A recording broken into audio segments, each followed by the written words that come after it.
Good morning, Emina. Morning. We are recording for another episode of SEOs Getting Coffee. I have my I Love Poland mug Is with that a nice, because of your nice wife? coffee. It's because of Maggie, isn't it? It is, yes. I don't even think it's actually technically mine. I think it's the family. It's a family mug. But welcome to another episode of SEOs Getting Coffee, where we discuss SEO discussion points from the week, as well as anything else we've been working on. And what mug do you have?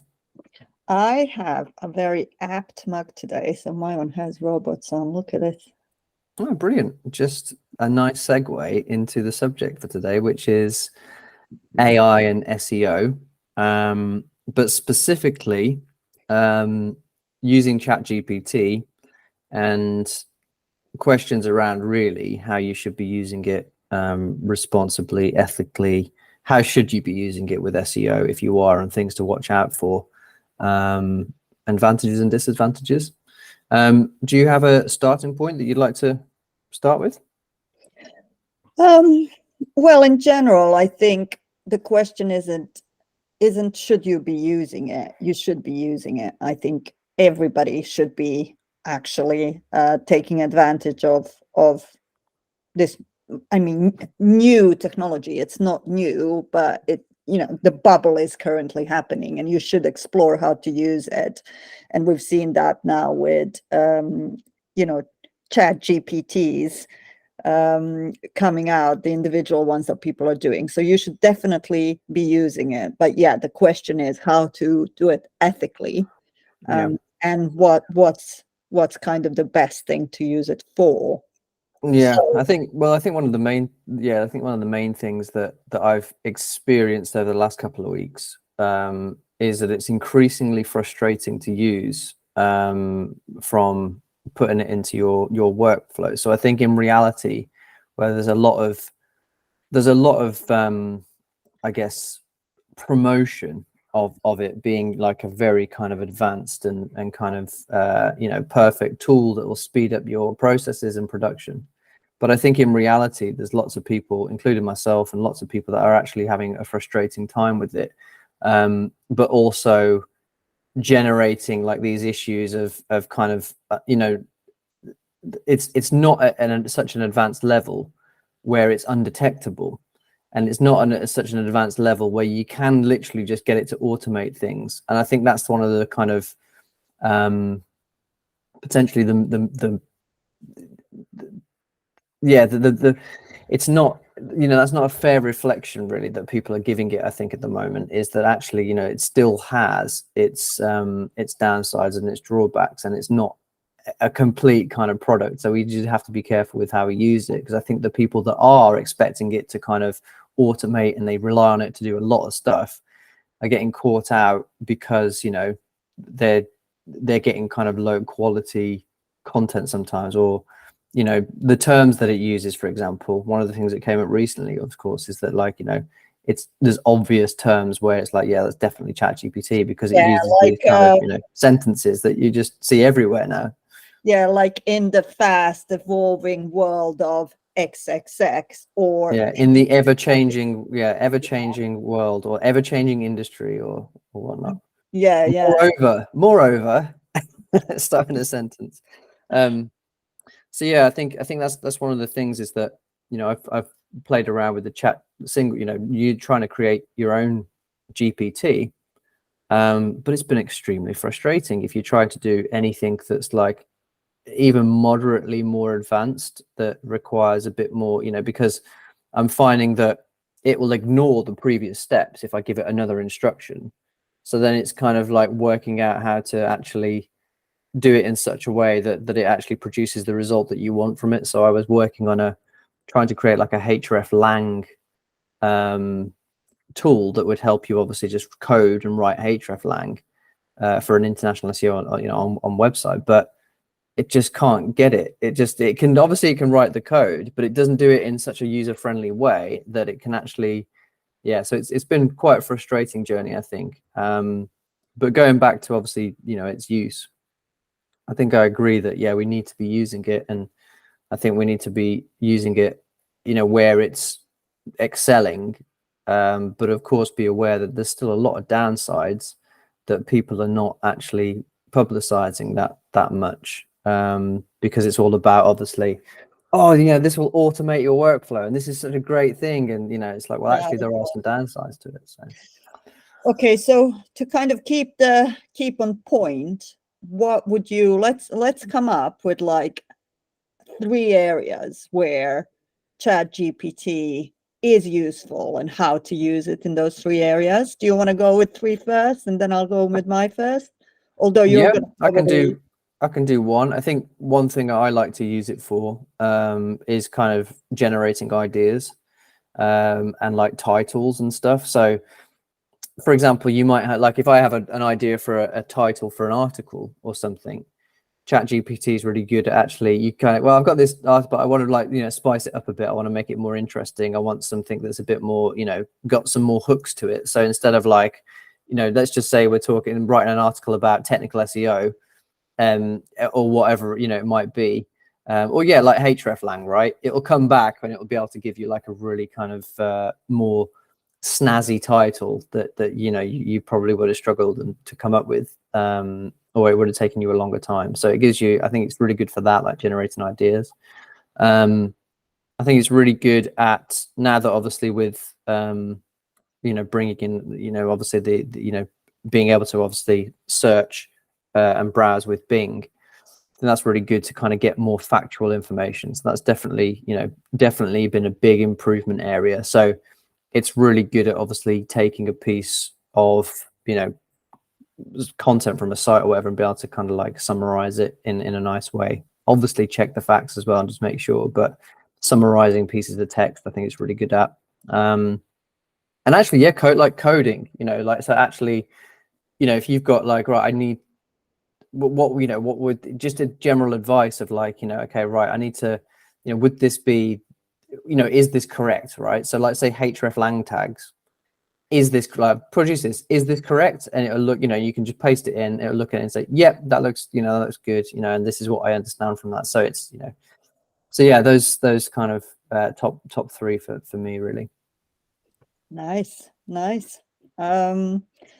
So for me, it would be, interestingly, I completely, you were talking about like headlines and stuff. I personally am still trying to teach it to not be too marketing-y and to not go too much with like these hooky headlines. Yeah, salesy, like, Yeah, basically cringy.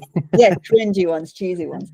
But what I discovered, you know, we talk about content and you shouldn't use it to write your pieces, and you shouldn't. I have been using it to get I've been testing it really to get the first drafts of content based on the briefs that we do. But it's all about how you do the actual brief.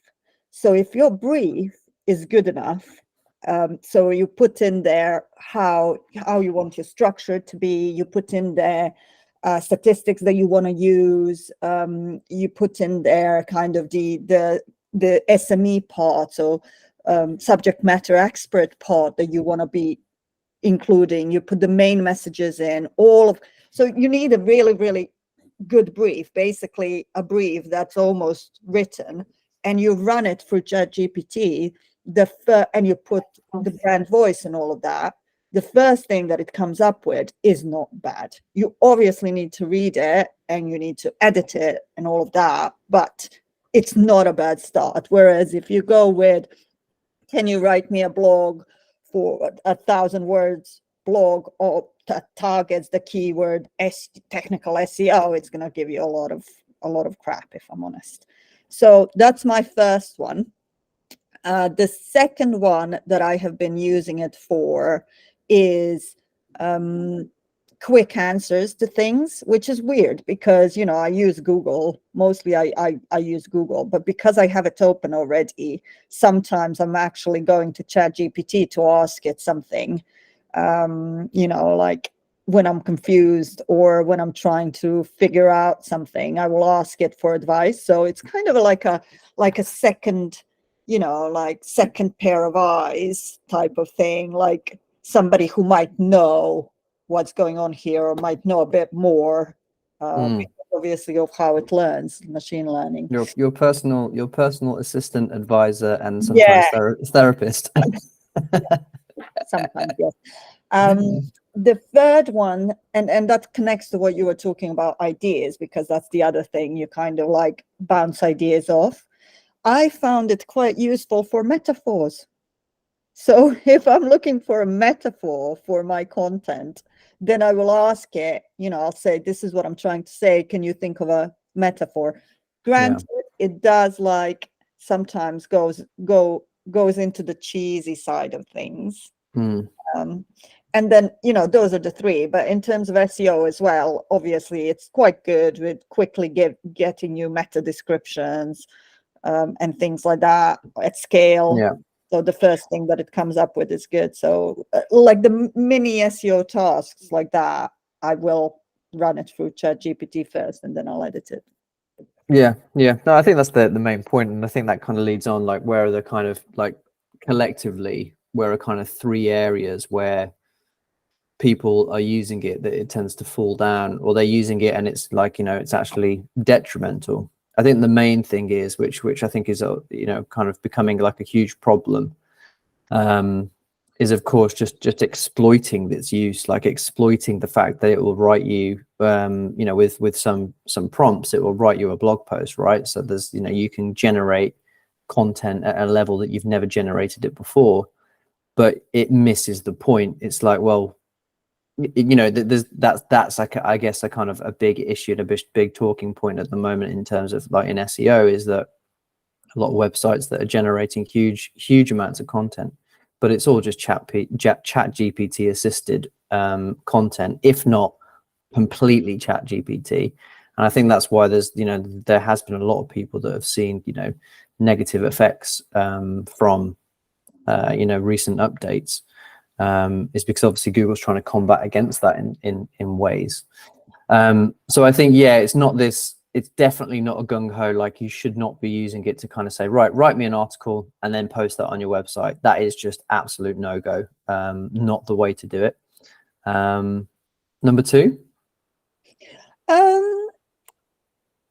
I think we need to it's about like this assistant role, and kind of the ideas role, and just being like a second pair of eyes and things that it falls into.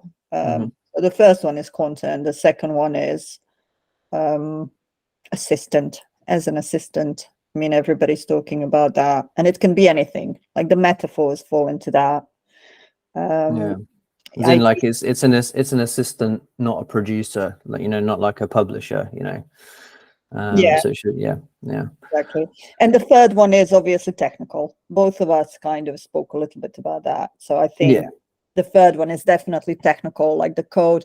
Although I have noticed with the coding, how you said that that it doesn't follow necessarily the train of like inquiries that you do. I found that in the code as well. So I was developing a bit of code on it, and I asked it something in the first one, and then it gave me a code, and I said, well, hang on a minute, you forgot this, and it does this thing, it apologizes. I think that's one of the kind of I guess that would be the third kind of disadvantage and thing to watch out for, is always obviously just the fact checking, but also the reviewing, right? Is that although it's correct what it produces, it very easily misses out things that you kind of said a couple of prompts ago, or a couple of but way back in your conversation, that you kind of assumed that it would already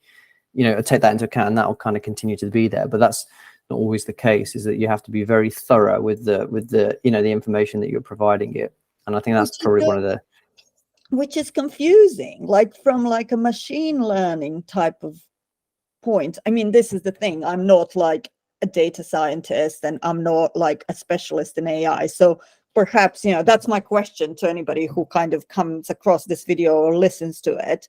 Is there actually an explanation why that happens that's connected to machine learning? Because in my head, in my, not expert head, you would think that because it's machine learning, it kind of learns from what you give it. And it kind of has the more you give it, the more context it gets, and the more it learns. But how can it not reference something that happened before? Like in my head, it just doesn't make sense. Yeah, I think that's one of the things that, like, pretty much what I've experienced is that the new kind of prompt, or the new kind of definition in terms of, like, say if you're creating your own GPT, the new one is seemingly overwriting the previous one in some regards. So like it's not totally, but like that's what it feels like. It feels like, well, I put a new one in, it's almost like, oh right, okay, scratch that, we'll start again. And it's like, no, like keep that was great. But it's like, and so it's like it's working out and kind of understanding exactly how how kind of specific you have to be with it, to the point where actually it takes a very, very long time to get to a point where it's like, because you're having to be specific on every single point, and then you have to redo it over and over again. And it's sometimes it doesn't actually create that positive productivity. Actually, you're actually kind of verging on that, well, actually I shouldn't never have started this, or I should actually do it a different way or whatever. So yeah, no, it's I mean, I'm not saying it might be my prompt, it's probably likely how I'm structuring my prompt, but it sounds a bit strange that you have to somehow refer to the points that you've made before. It's just, it's strange. Yeah. Anybody who's working with AI, I'm going to ask this actually on LinkedIn, because I have some contacts who are incredible in this type of thing. I'd love to understand why this happens. It's probably likely my prompts, but I'd like to know what's the kind of how does it actually work in terms of like how it connects the data, and how it's like. Yeah, well, I think this is I'd like to get our own GPT published and publicly available, which is why I was thinking, a nice easy href lang like helping assistant, whatever. But it's proving to be more complicated, so I might try something even simpler, as just to get something out there. But what I've actually heard as well, though, is that if you do, here's a little SEO tip of the day, to get a backlink, is that I've heard that if you get one published on their on the GPT, whatever it might be, where the GPTs are, I can't remember what it is, where the browse section, that it will generate a do follow backlink, I think. And I think OpenAI and ChatGPT, I think it's like a potential domain rating of like 92 or something like that. So at the moment, it's generating these links. So there's another plus point for anybody that wants to get a link from ChatGPT and OpenAI. And that's, there you go, like something that the SEO world will probably exploit. So very soon there'll be no follow links, I'm pretty sure. So but yeah, room 404 today. I think you had something that you'd like to put in. So you've read about the new update that Google is now doing to allow notes on search results? I have. It's like, honestly, it's like it's what I don't understand. It's an equation for a disaster. I mean, it spells disaster, because you are kind of assuming that all of these people that are going to be leaving the notes are like these. Well, it's basically comments, isn't it? It's not notes. Let's just be serious. It's like comments. It's going to look like comments on search, right? So yeah, it's just going to be because of the backlash that search is not helpful. I understand why, kind of, but it does like completely ignore the fact that the internet is full of trolls, And it's Well, still that's it, isn't it? Just gonna, my popcorn. I'm isn't it gonna getting be my like, popcorn. this sucks? You know, like little notes of this sucks or whatever, or, you know, this doesn't answer my question. And, you Yeah. know, just purposeful kind of, trolling and whatnot. So So let's put it into the 4-4 room, because yeah, I think it's a bad idea, isn't it? it's I mean, I as I said, I'm getting my popcorn to see how it's going to be, but Yeah, what are Google doing at the moment? Let's be honest. What are they playing around? You know, what are they playing out? You know, what are they doing? oh god, Something. we could sit here for hours. Did you hear now that the robot text is back in console now again? Yes. And Yeah. they've launched it as this like, woohoo, with it was there. Why did you remove it in the first place? Well, I think there's a lot. I mean, obviously, you know, there's different teams of things, but obviously with the the changes that are happening with GA4 as well, and again bringing up GA4, but you know, it just seems as if there's lots and lots happening that just seems, it just doesn't seem to be in, you know, just it's confusing things. It's like, what's the justification? What's the, you know, it's almost like you just pull out an idea out of a hat and they go, yeah, great one, let's do that. So Yeah, it's as you it's a said, struggle. GA4, the conversions and key events. Let's not even Yeah, we won't go that there. We could probably save that for another one. So right, brilliant. I'll see you soon. Thanks everybody for joining us, and please, you know, leave some comments in you know, to kind of carry on the discussion. If you do like the videos, then please, of course, you know, like and subscribe on YouTube.